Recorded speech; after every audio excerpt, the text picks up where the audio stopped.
Book of Heaven, Volume 10, Part 2. January 8th, 1911. The family kills the priest. Self-interest is the woodworm of the priest.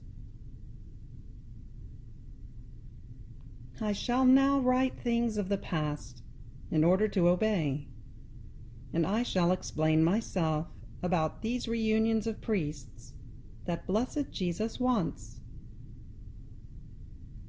Since a holy priest came during last November and told me to ask Jesus what he wanted from him, my always lovable Jesus told me, "The mission of the priest chosen by me shall be high and sublime. It is about saving the most noble, that are the priests, who in these times have become the laughing stock of the peoples. The most appropriate means would be to form these houses of reunion for priests, so as to segregate them from their families, because the family kills the priest, while he should promote it, push it, and also intimidate it. If these are saved, the peoples are saved." Then I received 4 communications from Jesus regarding these reunions. I wrote them, and I gave them to that priest, so I did not think it was necessary to repeat them in these writings of mine. But obedience wants me to write them, and I shall make the sacrifice. Number 1. My adorable Jesus told me, "The mission I shall give is high and sublime, in a special way for priests. Faith is almost extinguished among the peoples, and if there is any spark left, it is as though hidden under ashes. The life of priests that is almost completely secularized, and maybe worse than that, as well as their examples that are not good, lend a hand to extinguish this spark. And what shall happen to them and to the peoples? This is why I have called him, so that he may interest himself with my cause, and with example, with words, with works, and with sacrifice, he may put amend in it.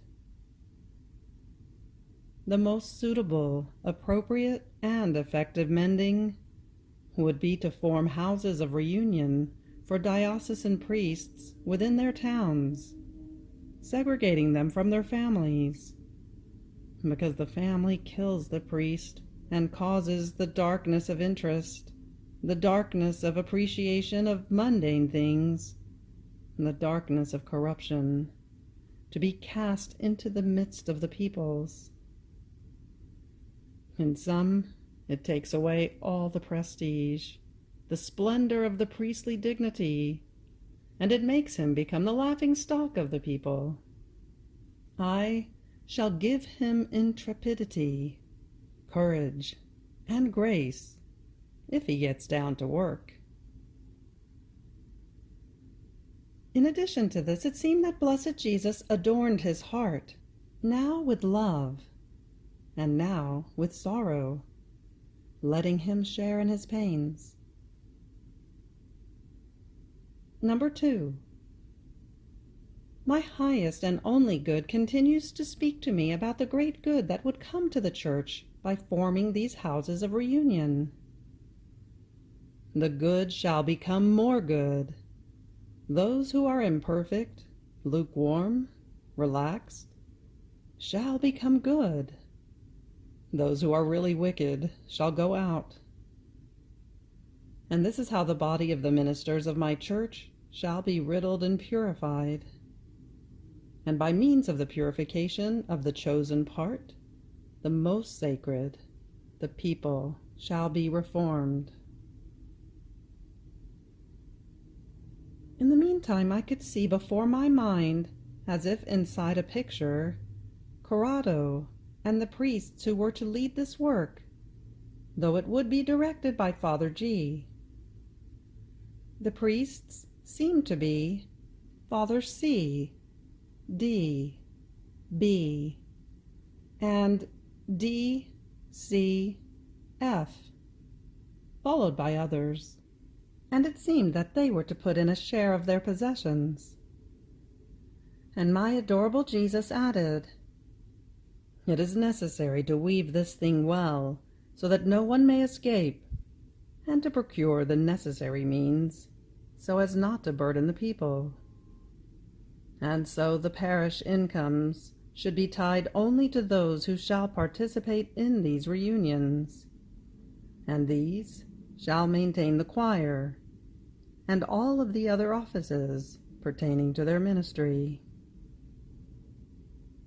At first, this will provoke contradictions and persecutions, but mainly among the priests themselves. However, soon things shall change. The people shall be with them, generously providing for them, and they shall enjoy the peace and the fruit of their toils, because for those who are with me, I allow that everyone be with them. Then my always lovable Jesus threw himself into my arms, all afflicted and supplicating, so much as to move to pity even the stones. And he said, "Tell Father G that I beg him, I supplicate him to help, to save my children and not to let them perish." Number 3. My always lovable Jesus continues on the same topic. With the fathers there present, I saw the heavens opened, and my adorable Jesus and the celestial Mamma coming toward me, with the saints looking at us from heaven. And my benign Jesus said, "My daughter, tell Father G that I absolutely want this work. They already begin to raise difficulties, but tell him that it takes nothing but intrepidity, courage, and lack of self-interest. It is necessary to close one's ears to all that is human, and to open them to that which is divine. Otherwise the human difficulties shall become a net that shall keep them entangled, in such a way that they shall not be able to get out, and I shall justly chastise them, rendering them the rags of the peoples. But if they promise to get down to work, I shall be all for them, and they shall be nothing but the shadows that shall follow the work so yearned for by me. Not only this, but they shall have another great good. In fact, the church needs to be purged and washed by the shedding of blood, because she has dirtied herself very, very much, to the point of giving me nausea. But in the places where they shall purify themselves in this way, I shall spare the blood. What more do they want?"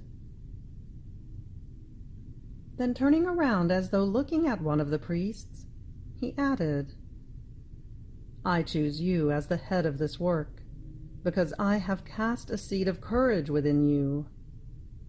This is a gift, and I do not want you to keep it uselessly. Up until now, you have wasted it in frivolous things, in foolish things, and in politics, and these have repaid you by embittering you, and by giving you no peace.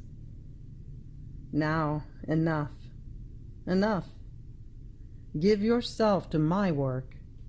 Use the courage I have given you only for me, and I shall be all for you, and shall repay you by giving you peace and grace.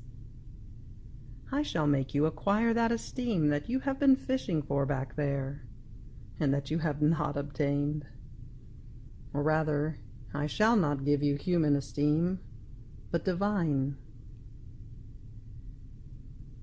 Then he said to Father G, "My son, courage, defend my cause, sustain, help those priests whom you see a little disposed for this work.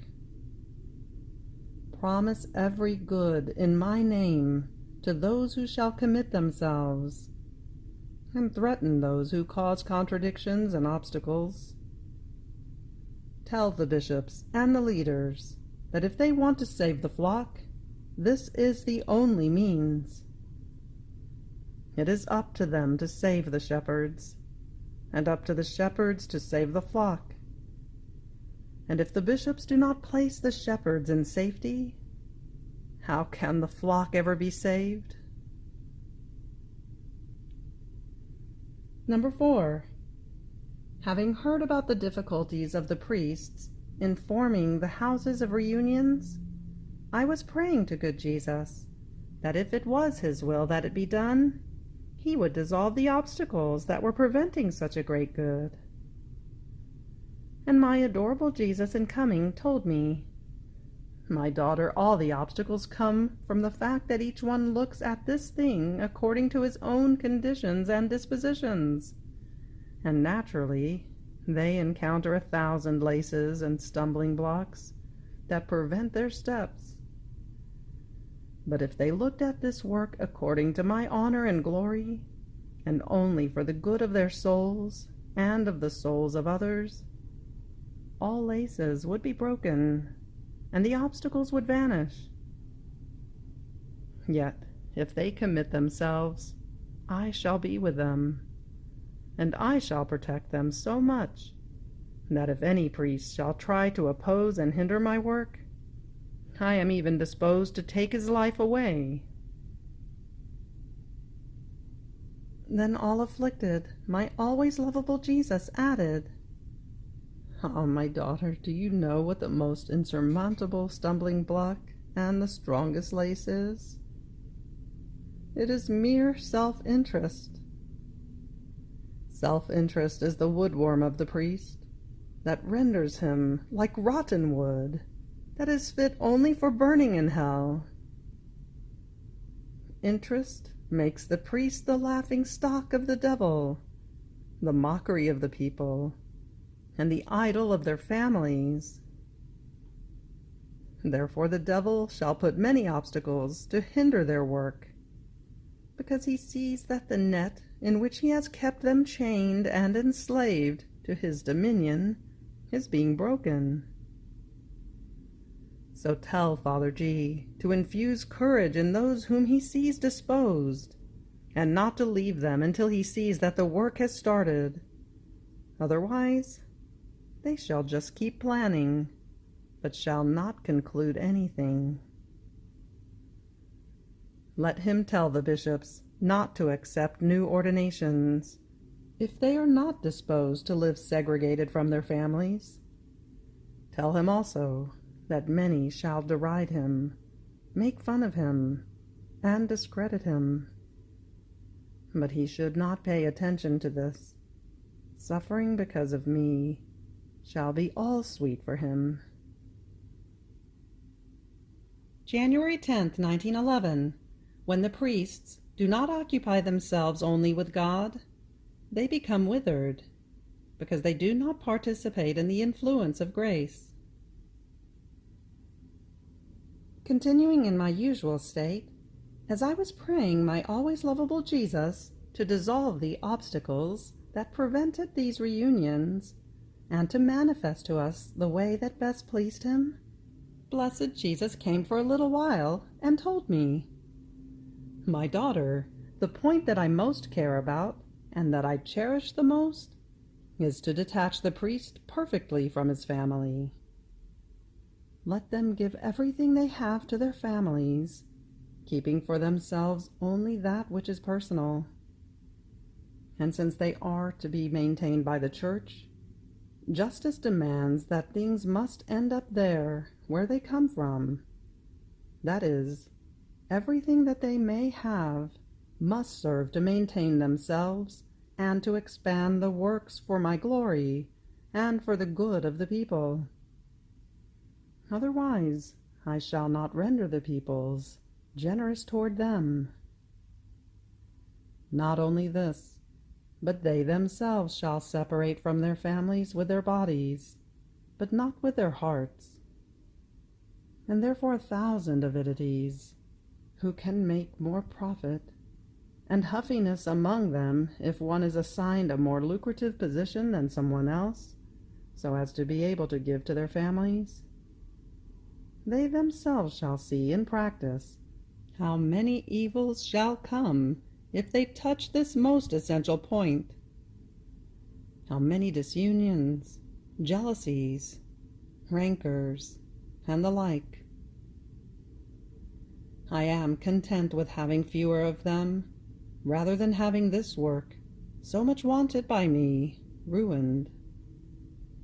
Ah, my daughter, how many Hananiahs shall come out, and how well they shall know how to defend, to support, to excuse this so well-liked idol of interest. Ah, only with those who consecrate themselves to me do I have this misfortune, that instead of caring about me, about my honor and my glory, and about the sanctification that befits their state, they use me only as a cover, while their purpose is to care about their families and grandchildren. Ah, it is not so for those who give themselves to the world. Rather, they try to strain their families, and if they cannot pull, they arrive at denying their own parents. But when the priest does not occupy himself only with my glory, and with the offices pertaining to the priestly ministry alone, he is nothing but a dislocated bone that gives pain to me, pain to himself, and pain to the people, and renders his vocation a frustrated one. And since when a bone is not in its place, it always gives pain, and by not participating in the humors of the body, with time withers, and it is necessary to sever it because of its uselessness, as much as because it gives pain to the other members. The same with priests. When they do not occupy themselves with me alone, being like a bone dislocated from my body, they become withered, because they do not participate in the influence of my grace. And I hold them and hold them, but if I see their hardness, I cast them away from me. And do you know where? Into the deepest hell. Then he added, "Write this. Let them tell the Father to whom I entrust this mission for priests to remain firm on this point, and to make it untouchable. Tell him also that I want him on the cross, always crucified with me." January 15th, 1911. Interest is the poison of the priest. God is not understood by those who are not stripped of everything and everyone. Continuing in my usual state, my adorable Jesus made himself seen crying. The celestial mamma brought him to me to calm him, and I tried to do as much as I could, kissing him, caressing him, squeezing him to myself, and saying to him, "What do you want from me? Don't you want love to make you happy and calm your crying? Have you yourself not told me other times that your happiness is my love? And I love you very, very much. But I love you together with you, because by myself I don't know how to love you. Give me your burning breath, that it may melt my whole being into a flame of love, and then I shall love you for all. I shall love you with all. I shall love you in the hearts of all." But who can tell all my nonsense? Then it seemed that he calmed down a little, and in order to distract my sweet love completely from crying, I said to him, "My life and my all, be consoled. When they do the reunions of priests, oh, how consoled you shall be." And he immediately, "Ah, my daughter, interest is the poison of the priest. and has infiltrated so much into them as to poison their hearts, their blood, and even the marrow of their bones. Oh, how well did the devil weave it, having found in them a will disposed to be woven. My grace has used all of its arts in order to form the weaving of love, and to give them the counter-poison to interest. But not finding their will disposed, it has woven little or nothing of the divine. So the devil, unable to prevent these houses of reunion for priests completely, with a great loss for him, contents himself at least with maintaining the web he has woven with the poison of interest. Oh, if you saw how few are those who are disposed to separate from their families with their hearts also, and to throw up this poison of interest, you would cry with me. Don't you see how they fight among themselves in this regard? How they become agitated? How they become all fire? Even more, they believe this is nonsense that does not befit their state. While he was saying this, I could see the priests who were disposed for this. How scarce was their number. Jesus disappeared, and I found myself inside myself.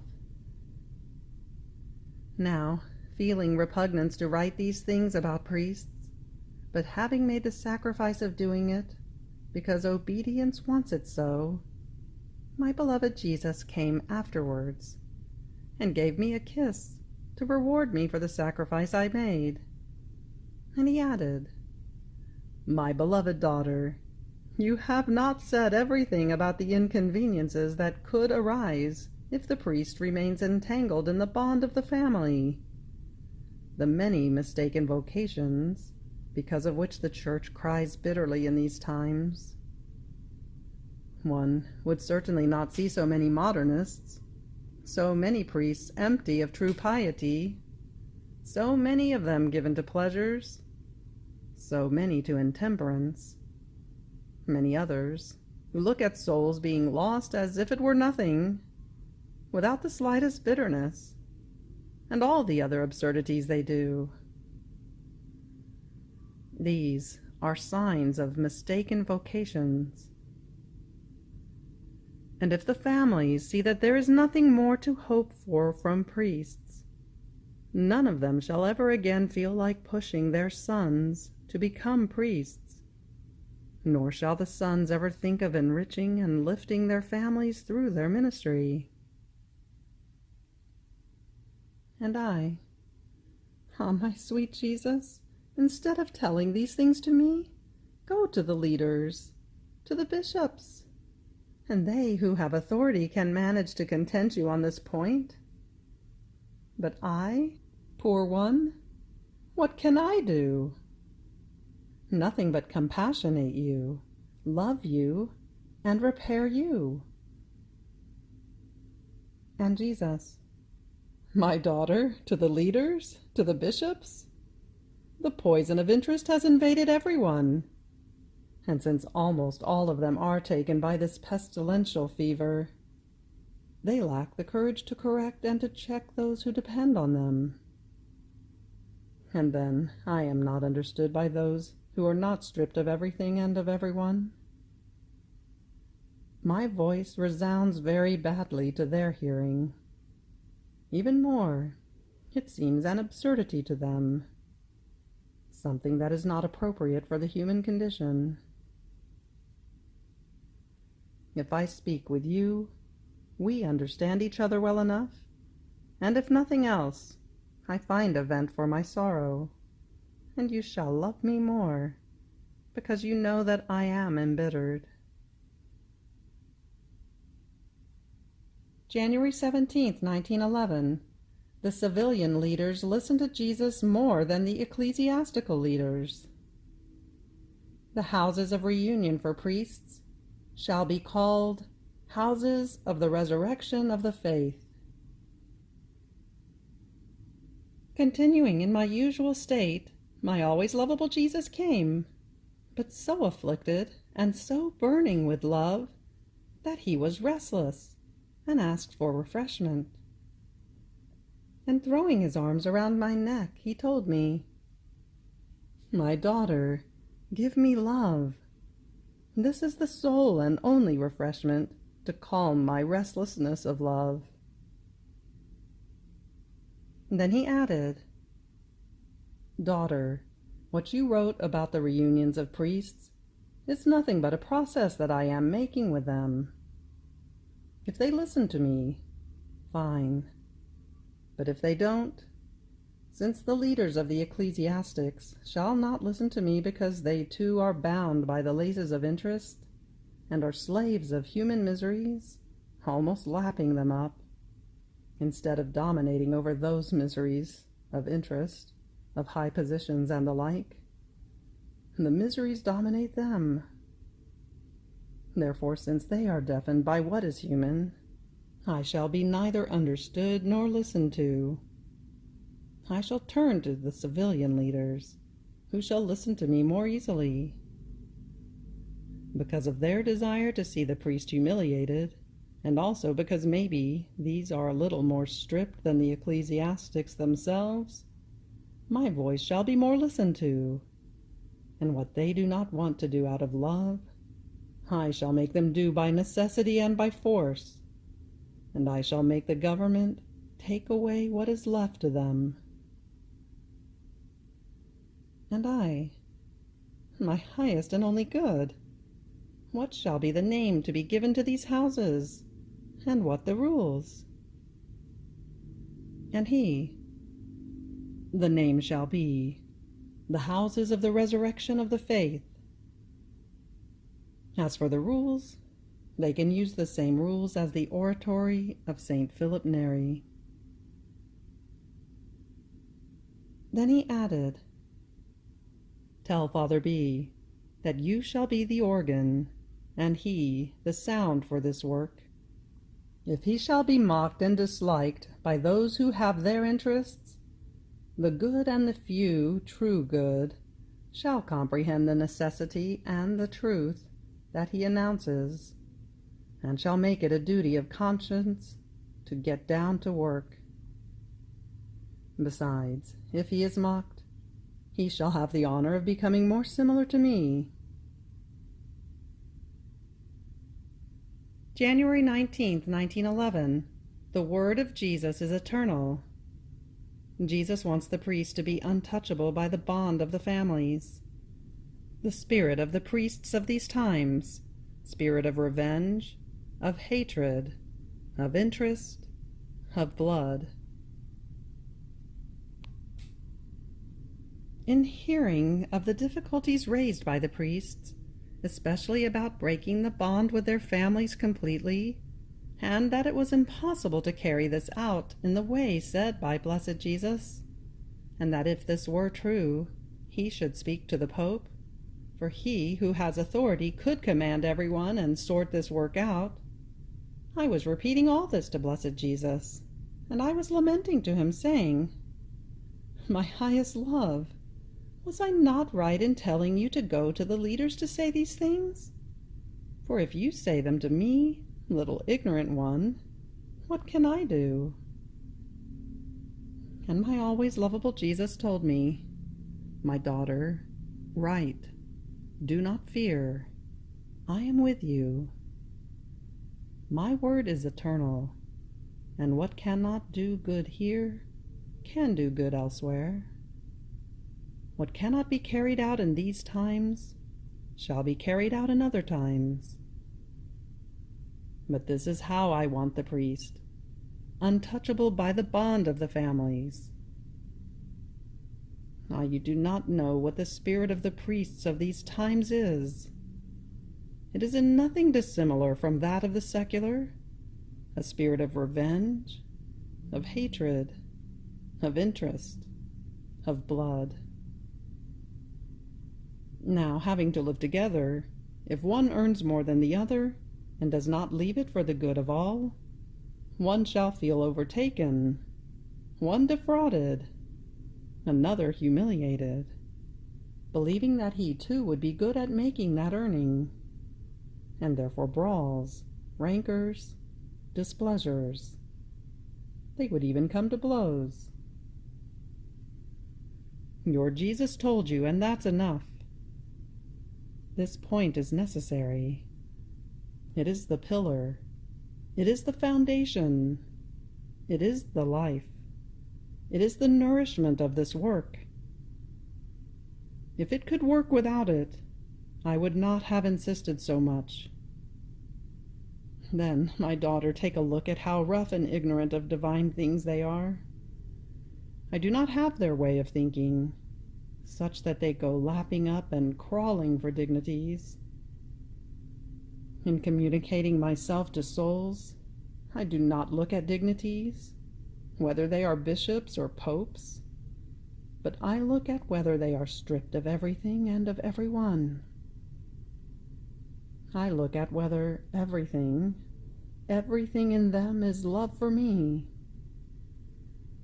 I look at whether they have scruples about making themselves the masters of even one single breath, of one heartbeat. And in finding them all love, I do not look at whether they are ignorant, abject, poor, despised, and made of dust. Dust itself I convert into gold. I transform it in me. I communicate all of myself to it. I entrust to it my most intimate secrets. I make it share in my joys and in my sorrows. Even more, since they live in me by virtue of love, it is no wonder that they are aware of my will about souls and about my church. One is their life with me, one is the will, and one is the light with which they see the truth according to the divine visions, and not according to the human. This is why I do not toil in communicating myself to these souls, and I raise them above all dignities. Then, clasping me and kissing me, he told me, "My beautiful daughter, but beautiful of my own beauty, you afflict yourself because of the things they say. Do not afflict yourself. Ask Father B, poor child of mine, how much he suffered because of me from his superiors, from his brothers, and from others, to the point of declaring him a fool, an enchanter, and of making it a duty for themselves to penalize him. And what was his crime? Love. Feeling ashamed of their lives compared to his, they waged war on him and still do. Ah, how costly is the crime of love! Love costs me much, and much it costs my dear children. But I love him very much, and because of what he has suffered, I have given him myself as reward, and I dwell in him. Poor son of mine, they don't leave him alone. They spy on him everywhere, that they don't do to others, to find, who knows, some matter on which to correct him and mortify him. But since I am with him, I render their arts vain. Give him courage.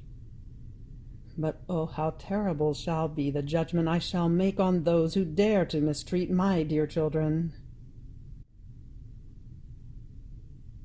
You have reached the end of the Book of Heaven, Volume 10, Part 2. Fiat.